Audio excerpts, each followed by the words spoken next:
जो हकीकत को जानते हैं वो खुदा को पहचानते हैं।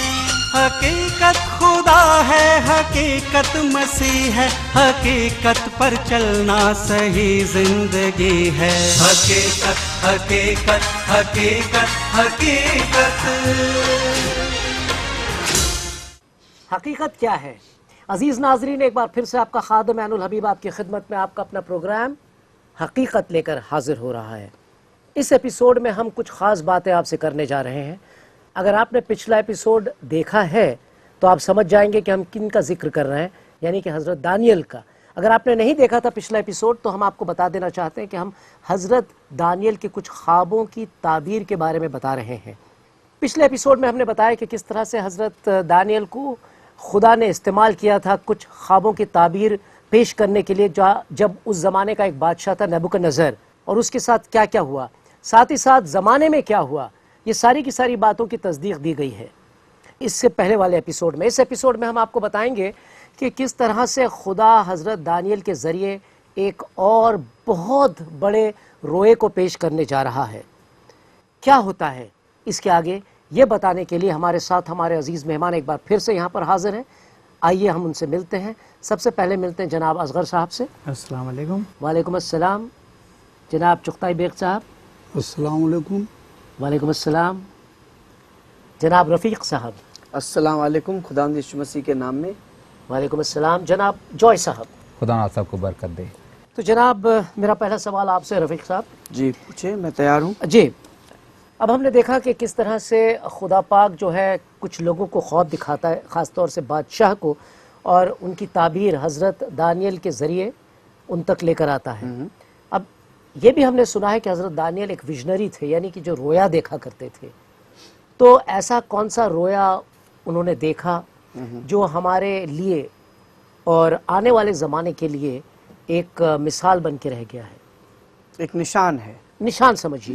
निशान है। एक ज़ाहिराना तौर पे क्या आने वाले ज़माने में क्या पेश आने वाला था। जी।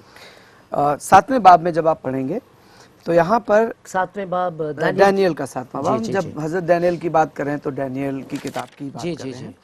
यहाँ पर एक बहुत अच्छा खुलासा मिलता है। शाह बाबुल के बेलशज़र के पहले साल में दानियल ने अपने बिस्तर पर ख्वाब में अपने सिर के दिमागी ख्यालात की रोया देखी। अच्छा, दिमागी ख्यालात की रोया। जी। और यहाँ पे लिखा ख्वाब में, तो ख्वाब और रोया। ख्वाब कब देखते हैं आप? जब आप सो रहे होते हैं तो आप ख्वाब देखते हैं। और रोया क्या है? जब आप बेदारी में देख रहे हैं, आप बैठे हुए हैं, कुछ देख रहे हैं। यहाँ पर कुछ ऐसा हुआ है, कुछ हालात उन्होंने देखा है, क्योंकि वो नबी थे, खुदा ने कुछ चीजें जाहिर करी होंगी और वो उन्हीं बातों की उधेड़ बुन में थे। और तब यहाँ पे लिखा है कि फिर ख्वाब में अपने सिर के दिमागी ख्यालात की रोया देखी, तब उसने उस ख्वाब को लिखा। जी, लिख दिया। खुदा ने ख्वाब दिखाया और फिर रोया दिखाई कि ये ऐसे ऐसे ऐसे ऐसे हो रहा है। कुछ 4 मुख्तलिफ से जानवर दिखाए उनको, वो 4 बात चाहते थी। 7 बार 17 आयत पढ़ेंगे तो आपको पता चलेगा, और उस पूरे हिस्से को पढ़ेंगे तो आपको पता चलेगा। पर यहाँ पर लिखा है और तब उन्होंने उसको बयान किया। बयान क्यों कर पाए? क्योंकि उन्होंने उसको, ख्वाब कई बार आप भूल जाते, पर आपने जो रोया देखी है वो ऐसा कि जैसे हो रहा है। सारे अय्याम खुदा ने, होता है जैसे कि आप एक फिल्म देख रहे हैं। जी, बैठे हुए और फिल्म देख रहे हैं। जी जी। और तब उन्होंने उन बातों को कलम बंद किया। खुदा हमसे ख्वाब और रोए के वसीले से बात करता है, और आने वाले जमाने में क्या क्या बर्पा होने जा रहा है ये उन्होंने, आसमान के खुदा ने ये उन पर जाहिर किया, नाजिल किया, बताया। और तब उन्होंने इसको कलम बंद किया। उन्होंने लिखा, एक ऐसा जानवर हमने देखा जो शेर बबर के मानिंद था, और उसके पंख थे और वो पंख उखाड़ दिए गए। फिर एक रीछ के मानिंद था, उसको गोश्त खाने को दिया गया। फिर एक हैवान था जो उसको सल्तनत, एक हैवान को सल्तनत दी गई। और एक था जो तेंदुए के मानिंद था, उसको सल्तनत दी गई। और एक था जो बिल्कुल अजीबो गरीब है। ये 4 ममलुकतें हैं, बादशाह हैं जो उरूज होंगे और इस जमीन पे वो हुक्मरानी करेंगे। तो ये बात उनको बताई गई। जी जी जी जी। तो अब मैं ये सवाल करना चाहता हूँ चुगताई साहब आपसे। मैं इसी सोच में हूँ कि आपने जो बताया है हज़रत दानियल के बारे में, उस पर मैं गौर कर रहा था। अब ये सब चीज़ें देखने के बाद खुदा और क्या चीज़ें जाहिर करता है हज़रत दानियल पर, देखिए- क्योंकि ये बड़ी अजीब व गरीब चीज़ थी, जी, चीज़ें थी जो जी। उन्होंने देखी। जैसा कि अभी रफ़ीक भाई ने बताया, यहाँ इन्होंने एक चीज़ छोड़ दी।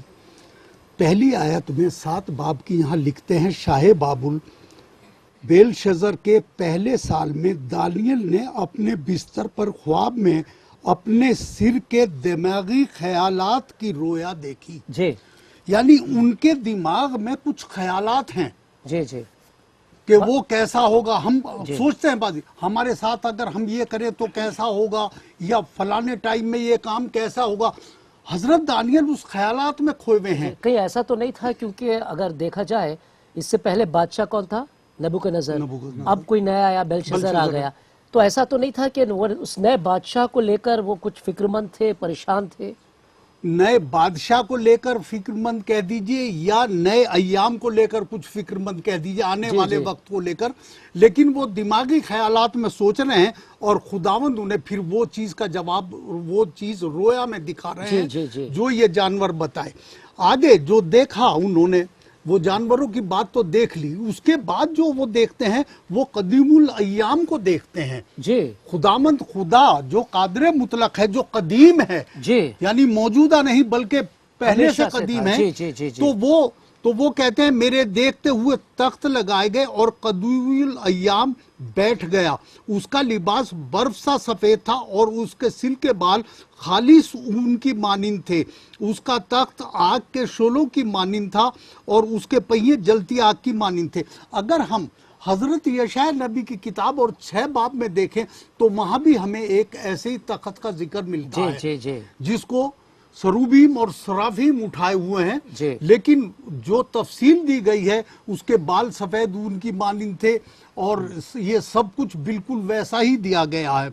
अब वो आकर के अपने तख्त पर नशीन हो गया। अब वहां वो देखते हैं कि वो कहते हैं 11 आयत में, मैं देख ही रहा था कि उसके सींग, एक वो जानवर जो बताया इन्होंने जिसके सींग थे, 10 सींग थे और एक सींग पर उसके एक और सींग था जी। जो बड़ी कुफ्र की बातें बकता था। जी जी तो यहाँ वो कह रहे हैं वो हैवान मारा गया, यानी खुदा के लोगों ने या खुदा के फरिश्तों ने उस हैवान को मार दिया, हलाक कर दिया। जी वो एक बादशाह है आने वाले वक्त में और वो कुफ्र बकेगा खुदा के खिलाफ, उसके लोगों के खिलाफ। आज क्या चल रहा माहौल में, बेशक खुदा के लोग सताए जा रहे हैं, उनके खिलाफ कुफ्र बका जा रहा है और तरह तरह से सताए जा रहे हैं। तो इन सब का बदला लेने वाला कौन है? इंसान नहीं, खुदा। बल्कि खुदा है। खुदा ने कहा, हबीब साहब एक बात, जी। आप जो कह रहे थे कि भाई ये क्या है, किसकी चीज के बारे में ये फिक्र कर रहे हैं, जी। तो अगर आप 5 बाब पढ़ेंगे जी। तो वहां पर एक वो और रोआ देखते हैं कि मतलब वो बादशाह देखता है कि कोई एक हाथ है आके वो कुछ लिख रहा है जी हाँ, और वो लिख रहा है। परेशान है, और तब उसके ताबीर में बताते हैं उस कि बादशाह देख, का बेटा देखता है। हाँ, और तब वो ताबीर में बताते हैं कि इसका मतलब है कि तू तौला गया और हल्का पाएगा, ये बादशाह दूसरे को दी जाएगी। बेशक। और अब देखिए अगर आप 2 में देखेंगे ना, तो 2 में जो मूर्ति का जो 4 हिस्सा था जी। और पत्थर आके उनको लगा टकराया था, था, तो जी। उनकी जो फिक्रमंद है 9 का 1 से लेके 3 में पढ़ेंगे तो पता चलेगा। वहां पर क्या लिखा है कि वो हजरत यर्मिया के किताब का मुताला कर रहे थे। जी किस लिए? क्योंकि यर्मिया रसूल ने ये कहा था कि तुम 70 साल गुलाम रहोगे, 70 साल के बाद मैं तुम्हें वापस लेकर के आऊंगा। तो अब ये फिक्र ये कर रहे थे कि अब वो 70 साल पूरा होने वाला है और कब हम यहाँ से छुड़ाए जाएंगे, जी, जी। कब हम वापस गुलामी से जाएंगे, तो लौटकर अपने जी, मुल्क जाएंगे। और उस यर्मिया के किताब में खासतौर से आने वाले एक मसीह के बारे में जिक्र है। जी। जब 23 का 5 और 6 जी, पढ़ेंगे जी, जी। कि दाऊद के घराने में एक अंकुर निकलेगा और वो बादशाह बन के हुकूमत करेगा। तो जी। कहीं ना कहीं इनका फिक्र ये था, जी तो जी मैं जी। समझता हूँ कौन कि है वो, कैसा है, कौन है, हाँ, कैसा है कब बादशाह, आएगा, हाँ, वो ये सारी चीजें, वो मसीहा कब जी, जी, आएगा जी। और ये इनकी 7वें छुटकारा बाब के कब होगा। शुरुआती है हाँ, जिसमें वही वो चीज मैं अब शुक्रमंद थे। लेने जा रहा हूँ। जी। तो यहाँ 13 आयत में कहते हैं हजरत दानियल, मैंने रात को रोया में देखा और क्या देखता हूँ, एक शख्स आदमजाद की मानिंद बादलों। आसमान के बादलों के साथ आया और कदीमुल अय्याम तक पहुंचा। वो उसे उसके हजूर लाए। एक शख्स का जिक्र है जी। जो आसमान से उतर रहा है, जमीन से नहीं आया वो। जी जी जितने वो जानवर आए थे, कोई जमीन से आया, कोई समुद्र से आया, कोई कहीं से आया, लेकिन ये आसमान से आ रहे हैं और बादलों पर, और उन्हें एकदम कदीमुल अय्याम के सामने पेश किया जा रहा है। अब वो कहते हैं आगे, और उसकी सल्तनत और हशमत और मुमलिकत उसे दी गई। यानी ये उन सब बादशाहों की जगह जो मारे गए, जो हैवान मारे गए, उनकी बादशाहत इनको दे दी गई, जी जी जी, उसे दी गई, ताकि सब लोग और उम्मतें उसके अहले लुगत और उसकी खिदमत गुजारी करें। जी जी, जो जाति ना रहेगी और उसकी ममलुकत लाजवाल होगी, तो वो हुकूमत उसकी उसे दी गई। और उसके बाद वो उसके यानी ला हदूद टाइम के लिए हुकूमत करेंगे। जी। वो हुकूमत उनसे ली नहीं जाएगी, बल्कि अब्दी सल्तनत होगी, और जितनी मुमलिकत है उन पर कोई जवाल नहीं आएगा, जी, वो जी, लाजवाल जी, जी। होंगी। यानी उसकी हुकूमत में, इसका मतलब यह है कि कोई परेशानी, कोई मुसीबत, जी। कोई दिक्कत, कोई ऐसी चीज नहीं आएगी, कोई लड़ाई नहीं होगी, कोई जलजला नहीं होगा, जी हाँ। जैसे हम आज के माहौल में एक देख खुशहाल रहे हैं। जिंदगी होगी, खुशहाल जिंदगी जैसा कि होगी। जिसका ख्वाब इंसान अमूमन जी। देखता रहता है। जी, बहुत बहुत शुक्रिया आपका, आपने ये बातें बताई हैं। अभी हमें कुछ और ख़ास बातों की जानकारी हासिल करनी है किताब मुक़द्दस के हवालों से, और मैं अब आप लोगों से चाहूँगा कि आप लोग तैयार रहिए, क्योंकि हम एक छोटा सा ब्रेक लेंगे, उसके बाद हम फिर से आएंगे और हमारे जितने भी अजीज़ नाजरीन हैं उनको बताएंगे कि किस तरह से हज़रत दानियल का ख्वाब और उनके रोए हमारे वास्ते एक बहुत बड़ी क्या कहेंगे उसे, एक बहुत बड़ा सबक है हमारे वास्ते, जिन्हें हमें सीखना है और अपनी ज़िंदगी में उसे शामिल करना है। तो बस हम गए और आए।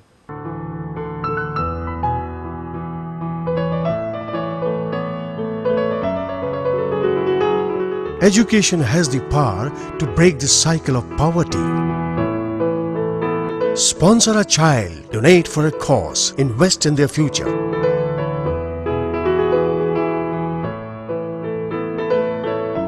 Sponsor a child, let their future smile. You can make a difference.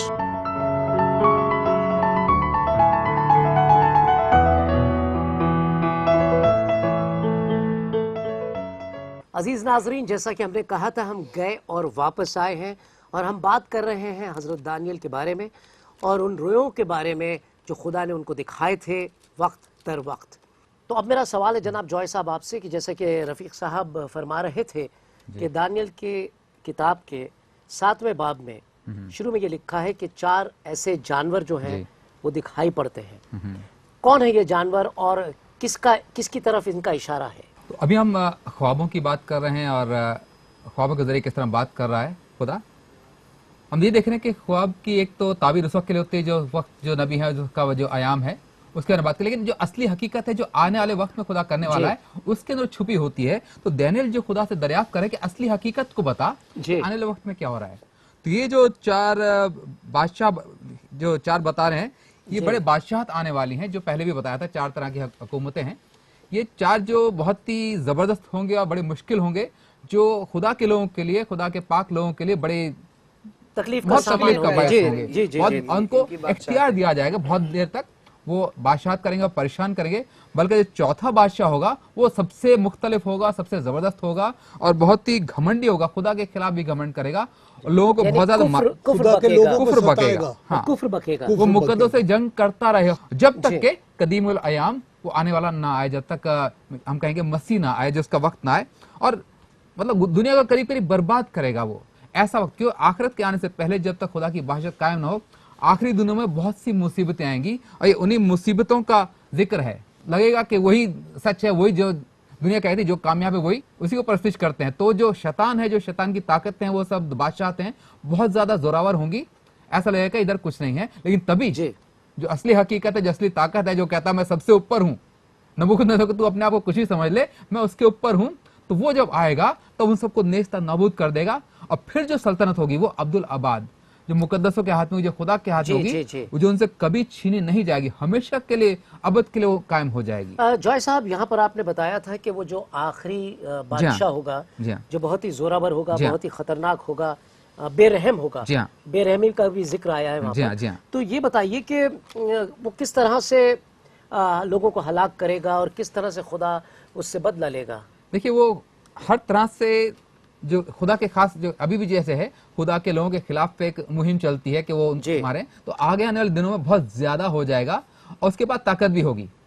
अभी तो हमें कुछ प्रोटेक्शन मिल जाता है शायद, जी, जी, वो जी। वक्त आएगा जब खुदा के मुकद्दस में प्रोटेक्शन नहीं होगी और बहुत जबरदस्त तरीके से उनको उनके खिलाफ मुहिम करेगा और उनको कत्ल भी करेगा। किताब मुकद्दस में कहीं आगे चलकर कुछ ऐसा हुआ है या होने वाला है, कोई कहीं कुछ ऐसा जिक्र आया है? मुकाशफे में जैसे ये है आने वाले वक्त का जिक्र है, जी, जी, मुकाशफे जी। में बहुत ज्यादा आने वाले जी। वक्त का जिक्र है, बहुत सी रोयाओं के जरिए से खुदा ने बताया है। मैं कहते हैं भाई लोग उसको और बता सकते हैं। हजरत मत्ती भी ये कहते हैं कि जब मेरे नाम हजरत मसीह सिखा रहे थे अपने शागिर्दों को और बता रहे थे कि आखिर जमाने में ऐसा होगा, लोग मेरे नाम के खातिर से तुम्हें मार डालेंगे और लोग मजलिसों में सौंप देंगे और वो सोचेंगे कि कुछ अच्छा कर रहे हैं, बहुत अच्छा कर रहे हैं, तुम्हें सताएंगे, कुफ्र सताएंगे, बोलेंगे। कुफ्र बकेंगे, अपने लोग खिलाफ हो जाएंगे, मुखालफत करेंगे। तो ये नबूवतें और जो आप लोगों ने जो बात कही तो मुझे तवारीखी प्लस ऐसी बातें याद आ रही हैं कि बहुत से लोग जो हैं मसीह लोगों को कत्ल कर देते हैं ये सोच कर के शायद उन्हें मारने से हमें खुदा की तरफ से कोई बड़ा ऊंचा दर्जा मिले या बड़ा अच्छा अजर मिले आने वाले ज़माने में। लोग ये भी समझते हैं, तो शायद ये मेरे ख्याल से शैतान की तरफ से है, ये खुदा की तरफ से नहीं लेकिन होगा। सैयद साहब एक बात हमें जी। सोचना है, इस दानियल के किताब के तवारीख के जी, नजरिए जी, से जी। जब पढ़ेंगे, इस वक्त तो यहाँ पे बेबीलोन की हुकूमत है, जी। उसके बाद मदिया और पर्शियन की आई। मादियों की और उसके बाद फारसियों जब की, जी। अलेक्जेंडर द ग्रेट ने जब इसको कैप्चर सिकंदर किया था, आज़म यानी हाँ, कि। तो उसने अपने बुत को बैतुल मुकद्दस में रखा था जी और यहूदियों ने इसके बरखिलाफ में आवाज उठाया और उसने हजारों को कत्ल किया था। जी जी जी बहुत मतलब बेहिसाब बेरहमी से, और उसी ने वो जो बैतुल मुकद्दस था उसको उसने तोड़ डाला था। जी। तो अभी जो बैतुल मुकद्दस है मसीह के जमाने में ये हिरोद ने बनाया था। जी, जी। तो उसने तोड़ा और उस वक्त इस हजरत दानियल की जो जिसके बारे में आप बात कर रहे जी। हैं वो एक तरीके से पूरा हुआ था पार्शियली। जी जी तो उस कुछ हद तारीख तक पूरा हुआ कुछ था। हद तक पूरा जी, हुआ जी, था। जी। जी जी। तो अब ये हम ये जानना चाहते हैं कि इस कदीमुल अयाम जिसका जिक्र आ रहा है जी। ये कौन है और कहाँ आने वाला है, किसके पास आने वाला है? ये यहूदियों के पास आने वाला है या दुनिया में कहीं और आने वाला है? देखिए, मसीह ने के बारे में फरिश्तों ने भी कहा और उसने खुद भी कहा कि तुम बेटे को आसमान पर से आते हुए देखो, बादलों पर आते बादलों हुए पर आते देखोगे। जी जी जी तो जब कोई चीज बादल पे आती है उसे एक कौम या एक दो आदमी नहीं देखते या एक शहर नहीं देखता, जी। वो पूरी दुनिया को दिखाई देती है। तो मसीह जब आएंगे तो बादलों पर आएंगे। फरिश्तों ने दो ने जो वहां मौजूद थे जब वो उठाए गए, कहा जिस तरह तुमने इन्हें जाते देखा उसी तरीके से तुम उसे आते हुए देखोगे। जी। और मुकाशवा में लिखा कि हर एक कौम जिन्होंने उसे बेदा था वो छाती पीट कर रोएंगे। जी तो इस तरह से हम देखते हैं कि यहूदी थोड़ा कंफ्यूजन में है। जी क्यों ये उस- कंफ्यूजन किस लिए है, तो किस वही मैं किस सबब बताने- जी किस सबब से ये कंफ्यूजन है? क्योंकि देखिए वो जो मसीह आ चुका जी आ उसको चुके वो हैं। नहीं मानते। जी जी वो मसीह को रूहानी उसमें नहीं देखते बल्कि एक दुनियाई तरीके से देखते हैं। एक बादशाह से वो देख रहे थे कि एक बादशाह आएगा जो हमें रोमियों के हाथों से छुड़ाएगा, रोमन्स की सल्तनत से छुड़ाएगा, जी। उससे हमें छुटकारा देगा। और आज भी वो उसके आने के मुंतजिर हैं। जी सैयद इसीलिए साहब- शायद उन्होंने कबूल नहीं किया। सैयद साहब जी। यहाँ पे अपने को दो बात जहन में रखना पड़ेगा। जी। नंबर एक, जो यहाँ पे जो आपने कहा अंग्रेजी में लिखा है एंशिएंट ऑफ डेज, जी, जी। वो एंशिएंट ऑफ डेज मसीह नहीं है, वो खुदा बाप है। जी। और वो इब्ने आदम जो बादलों पे आ रहा जी, उसको ये हुकूमत देगा। जी, जी। और हजरत मसीह के बारे में दानियल के किताब में दो पेशन गोई है, एक उनकी पहली आमद के बारे में और दूसरा उनकी दूसरी आमद के बारे जी, में। जी, जी, और जी। पहली आमद के बारे में 9 का 24 से लेकर 26 में लिखा है। 9 के 24 में लिखा है कि देखो ए दानियल, तेरे लोगों के लिए 70 हफ्ता ठहराए गए हैं। जी क्यों? नंबर 1 गुनाह की खात्मा हो, नंबर 2 अब्दी रास्तबाजी कायम की जाए, नंबर 3 वो जो मुकद्दस यानी खुदा है उसका मसा किया जाए, वो जी, मसीहा जी। होगा। ठीक है, और तब मतलब वहां से लोगों के गुनाहों का कफ्फारा होगा। जी। तो ये हजरत मसीह की पहले आमद के बारे में है, जी क्योंकि 26 में लिखा है और वो मसीह कत्ल किया जाएगा। जी तो हजरत मसीह के बारे में 9 में ये बताते हैं कि वो पाकतरीन खुदा हैं, वो ममसूह किए जाएंगे, जी। वो गुनाहों को खात्मा करेंगे, अब्दी रास्तबाजी को लेकर आएंगे, लेकिन कत्ल किए जाएंगे। जी। लेकिन बाब 7 का 13 से लेकर 14 में पढ़ेंगे तो ये उनकी दूसरी आमद के बारे में है, जी हाँ, जिसके तो बारे वही में एक चीज है जो मैं चाहता हूं कि आप साफ तौर से आप लोग ये बयान करें, क्योंकि अक्सर लोग किताबें मुकद्दस पढ़ते हैं लेकिन इस बात को समझ नहीं पाते, क्योंकि यहूदी जिनको ये किताबें दी गई थी, पहली किताबें, वो खुद मसीह को पहचानने में उन्होंने गलती की, नहीं अब पहचान देखिए पाए। ये बात यहाँ तक कि डिसाइपल लोगों को भी परेशानी था। जब आप बाब 17 जिनके, पढ़ेंगे मती, शागिर्द थे। हाँ मती 17 अध्याय में आ जाइए तो 17 के 1 से लेकर 10 में लिखा है कि मसीह अपने जलाल को जाहिर करते जी। हैं और मूसा और एलिया भी आके उनसे बात करते हैं, और तब हजरत मसीह कहते हैं कि ये बात तुम किसी को मत बताना जब तक मैं मुर्दों में से जिंदा ना हो जाऊं। जी। और तब वो कहते हैं कि खुदावंद तू क्यों कहता है कि तू मरेगा, मसीह तो हमेशा जिंदा रहेंगे। और तब वो कहते हैं कि तुम चाहो तो मान लो कि एलिया जो आने वाले थे वो आ गए, और मतलब मेरे लिए जरूरी है कि मैं मर के और जी उठूं। जी। लेकिन उसी में जब 24 में आएंगे, मत्ती 24 का 1 और 2 में, तो एक दिन मसीह उस बैतुल मुकद्दस में थे जी। और उन्होंने कहा कि मैं तुमसे सच कहता हूं कि ये पत्थर पे पत्थर यहाँ बाकी नहीं रहेगा जो तोड़ा नहीं जाएगा। तब उन्होंने 3 सवाल किया, खुदावंद ये कब होगा, नंबर 2 तेरे आने की निशानी क्या होगी, और नंबर 3 इस जमाने का आखिरत क्या होगा। जी। और तब वो एक एक जवाब देते हैं। नंबर 1 होशियार रहो, बहुत सारे झूठे नबी और झूठे मसीहा आएंगे। जी। नंबर 2 मतलब जंग और आलमी जंग होंगे। नंबर 3 जगह जगह जलजला और यर्थक्वेक आएंगे। और अभी नेपाल वगैरह में क्या हो रहा है जी हाँ, आपको वो मालूम तो है। सारी चीजें हो कल रही सुन रहे हैं थे। और दुनिया में हर जगह खबरें आ रही हैं कि यहाँ लड़ाई हो रही है, वहाँ जंग हो रही है, वहाँ कोई जी, मारा और जा रहा 2 है। बार वो आलमी सारी जंग हो जी, चुकी जी, है। जी। नंबर 4 14 में वो कहते हैं कि ये खुशखबरी तमाम दुनिया में बशारत किया जाएगा। जी। और नंबर 5 24 का 15 में लिखा है, मैं चाहूंगा आप पढ़ दीजिए, कि दानियल की उस बात को तुम याद रखना, जो बात दानियल ने कही है वो पूरा होगा। जी। और तब 25 में कहते हैं कि ये बातें तुमको मैंने पहले से ही कह दिया है। जी। ठीक है, तो वो दानियल का खास तौर से हजरत मसीह जिक्र करते हैं 24 का 15 में कि दानियल ने जो कहा है वो बातें पूरी होगी। आप जरा पढ़ दीजिए। बस जब तुम उस उजाड़ने वाली मकरूह चीज को, जिसका जिक्र दानियल नबी की मार्फत हुआ, मुकद्दस मकाम में खड़ा हुआ देखो, पढ़ने वाला समझ ले। तो देखिए अब हजरत मसीह कोट करते हैं, है ना। और तब हजरत मसीह कहते हैं 32 से लेके 35 में कि एक अंजीर के दरख्त से एक मिसाल सीखो। जी। ठीक है, कि जब हरे पत्ते आते हैं तो तुम कहते हो गर्मी आ गया। इसी तरीके से ये तमाम बातें जो मैंने कहा है, जब पूरा हो तो मेरा आना दरवाजे पर है। जी। करीब। और तब 35 में कि आसमान और जमीन टल जाएंगी लेकिन मेरी बातें बातें टलने हरगिज वाले। नहीं टलेंगी। लेकिन तब पता ही नहीं 36 में चलेगी। लिखा जी, है जी। कि इसके बारे में कोई नहीं जानता।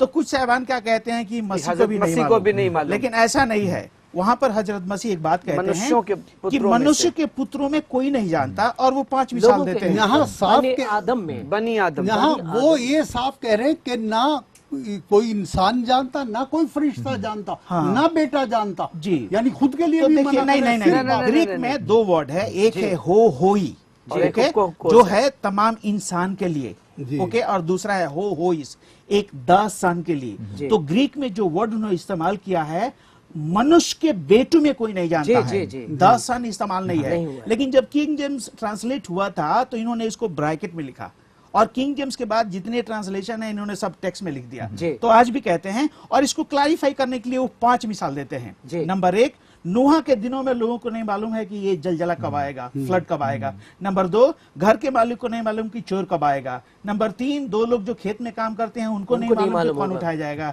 नंबर 4, 2 औरतें चक्की पीसती होंगी, उनको नहीं मालूम कौन उठाया जाएगा। नंबर जी। 5, 25 का 1 से लेकर 12 में कहते हैं कि 10 कुंवारियों में 5 को नहीं मालूम कि दूल्हा कब आएगा। और नंबर 6 वो कहते हैं 25 का 13 में कि तुमको नहीं मालूम कि तुम्हारा खुदावंद कब आएगा।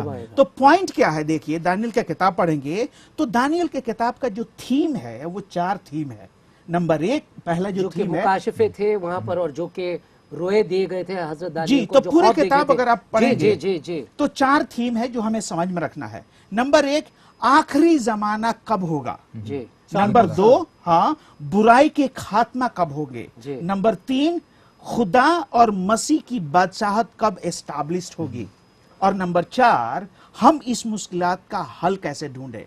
और इस 3 मसले पे मसीह की आमद कब होगा, दानियल 2 बात बताते हैं। नंबर 1, वो आएंगे, कत्ल किए जाएंगे, रस्बाजी को कायम करेंगे। और नंबर 2, वो बादलों के ऊपर आएंगे। तो मसीही हजरात या यहूदी हजरात पहली सेंचुरी में समझ नहीं पाए कि सचमुच में वो मसीहा है कौन। लेकिन हजरत दानियल बाखूबी बताते हैं कि पहली आमद में रस्बाजी को लाएंगे, गुनाह को खत्म करेंगे, लेकिन कत्ल किए जाएंगे। लेकिन वो आखिरी नहीं है, दूसरी आमद में वो बादलों के ऊपर आएंगे। आने वाले जिस तरह यीशु मसीह सलीब पर तकलीफ उठा के तब अपने जलाल में दाखिल हुए, जी। उसी तरह मसीह का बदन जो कलीसिया जो मुकद्दस हैं, तकलीफ से गुजर करके मारे जाने बहुत से मुसीबत उठाने के बाद फिर जलाल में और हुकूमत में आएंगे, और जो सच्चे हैं वो उसे कबूल करेंगे। यीशु ने कहा ये हो सके तो ये प्याला मुझसे टल जाए लेकिन मैं पीऊंगा, तो हमको भी तैयार होना उस प्याले को पीने के लिए, बेशक उसके प्याले में शरीक होने के लिए। जी हाँ, तो एक यहाँ पर बहुत ज़बरदस्त बात है, ख़ासतौर पर हम अपने नाजरीन को ये बताना चाहते हैं कि कुछ ऐसी मजहबी किताबें हैं जिसमें ये जिक्र किया गया है कि खुदा जो है इंसाफ करने, दुनिया का इंसाफ करने बादलों पे सवार होकर फरिश्तों के साथ ज़मीन पर आने वाला है। दूसरे मजहबी किताबें हैं उसमें यह सब लिखा गया है।